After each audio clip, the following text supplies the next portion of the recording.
গত বুধবার বাড়িতে হঠাৎই ব্রেন স্ট্রোকে আক্রান্ত হন বাংলা ধারাবাহিকের জনপ্রিয় অভিনেত্রী সায়ন্তনী মল্লিক।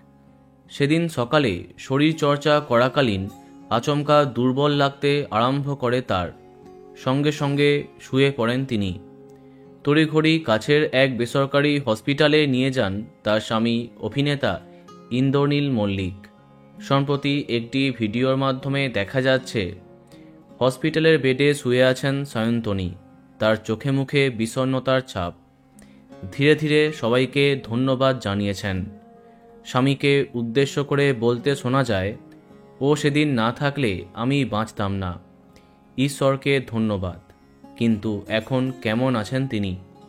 আজকাল .in তরফে তার স্বামীকে প্রশ্ন করা হয়। ইন্দ্রনীল জানিয়েছেন, গত রবিবার ওকে নিয়ে বাড়ি ফিরেছি। যখন হসপিটালে ছিল তখন কথা বলতে সামান্য সমস্যা হচ্ছিল। এখন সেটা আস্তে আস্তে ঠিক হচ্ছে। এখন সম্পূর্ণ বিশ্রামে আছে। তবে চিকিৎসকেরা কিছু পরীক্ষা করতে দিয়েছেন। সেগুলির রিপোর্ট আসার পরে তা খতিয়ে দেখে নির্ধারণ করবেন পরবর্তী চিকিৎসা।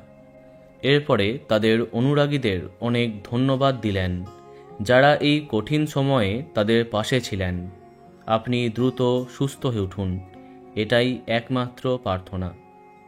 বন্ধুরা, ভিডিওটি এইটুকুই।